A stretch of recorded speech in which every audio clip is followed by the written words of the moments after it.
So this is a black lounge jacket, sometimes called a stroller. And in this video, I'll be talking about how it fits into formal wear history, when it was worn and how it was worn.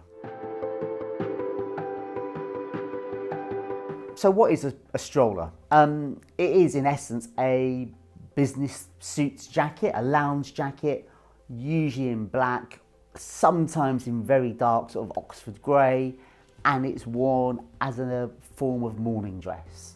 So as you'd wear your black coat with your contrasting or matching vest, striped check trousers, the shorter jacket, the lounge suit jacket is a variation on the theme. I don't actually see it as a separate dress code to morning dress.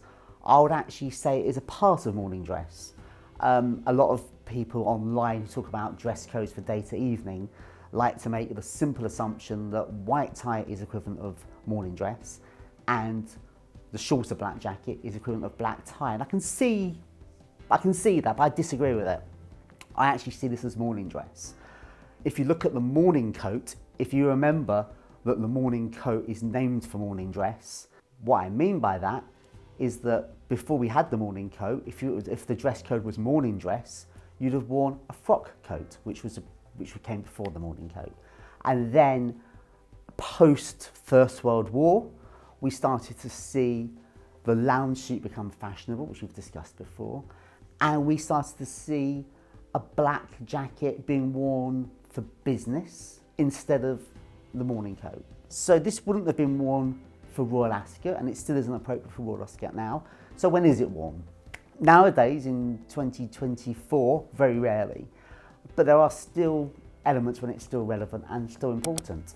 If you are, or you happen to know any Freemasons, this is what they would call their morning dress, and they wear it for their meetings. That's not a secret. It is also worn, like this one here, by people performing a certain role. In fact, this coat here is actually my one. I don't wear it as often as I used to. It's a beautiful jacket I had made in Portugal probably 20 years ago when I worked for a company called Eden Ravenscroft. Now, Eden Ravenscroft is a very traditional tailor in the City of London, and they service the royal courts, different services. Part of the service they performed and I was part of was helping out at ceremonies, things like Order of the Garter, Order of the Bath. And when we were on formal duty, representing the company at Buckingham Palace, for example, we were required to wear morning dress. Now, we had an option of either wearing a full tailcoat, which some did, or substituting it for, which most people did, a shorter jacket. Now, I opted to have a shorter jacket made because on the day it can be quite hot, particularly the Garter, it can be a very warm day. And you could be, if you were doing some pinning, like I was often doing pinning for the heralds with their tabards, it was quite a hot day, and you'd be on your hands and knees with safety pins and pins. It was a lot more comfortable to be wearing this, plus there's lots of carrying to do at the end of the day. It was much more practical to wear a lightweight black jacket than a long coat. But I always wore it with the same accessories. I usually wore it with a matching black waistcoat, shirt, starched collar, and a regular tie, not a cravat. Certainly would never wear a cravat with this. But you often see it in older films. If you look at sort of British films from the 1950s, if you're aware of the British comedy from the 70s, Are You Being Served? The very famous Captain Peacock as management wore it. It was kind of a post-Second World War example of tradition and conservatism. A little bit about this jacket. I really enjoyed wearing it because most people just had the classic one you'll find if you go to, say, a very traditional menswear shop and looking for a black jacket for a Freemasonry meeting would be a two-button notched lapel in a black herringbone, which is the most popular cloth you'd see for a traditional morning coat. Because I knew I'd be wearing some very warm days in June, it can be quite stifling, and you're inside sometimes and you get very warm. I had it made in a Italian hop sack in like the open weave. But also I wanted to have a little bit of fun with it. I requested the tailor made it with a silk taped collar edge and a little bit of detail on the cuff, which you often see on older morning coats. And I just felt it elevated it a little bit.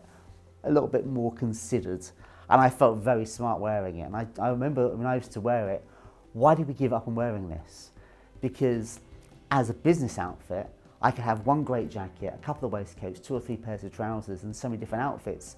Whereas the fixed suit is it was a more expensive way of dressing because I had to invest in new suits every time. And if the trousers wore out, I could replace the trousers and still use the jacket. Whereas on a suit, if your navy chalk stripe trousers wear out, you're left with a jacket you're not too sure what to do with. So why did it go out of fashion? Well, I think a lot of it was of its association rather than its practical use. It's very much traditional politician. If you go back to the post-war era, as Churchill often wore it in Parliament, his black jacket, he was very conservative. And then it was always a symbol of doctors, barristers, CEOs, chairmen of the board in their black jacket and striped trousers. And I think in popular culture, it was really, there was like a film in like the swinging 60s where it was more the younger guys coming through. They were wearing their mod suits and their mohair suits. And the more conservative, staid character, looking sort of back to the 30s, was wearing the black jacket, the umbrella, the bowler hat. It became a bit of a caricature. And then the suit, it was a lot sexier and a lot more modern, and you had Italian versions. So that's really why I think it went out of fashion, purely for social reasons. I think a few people in the city still wear it. And as I've said, it's still seen today in very archaic places. You know, you might see it at a Freemasons meeting, or it often becomes like a corporate uniform for hotels and more sort of traditional restaurants. You might see the maitre d' wearing this, or you might see the concierge wearing a version of this. It remained quite a fashionable choice for weddings.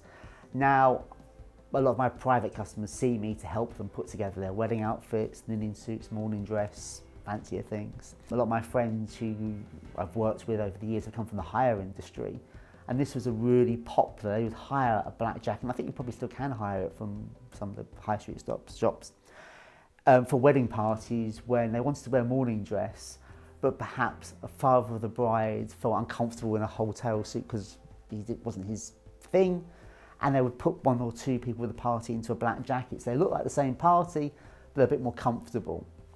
But often the groom would be wearing this.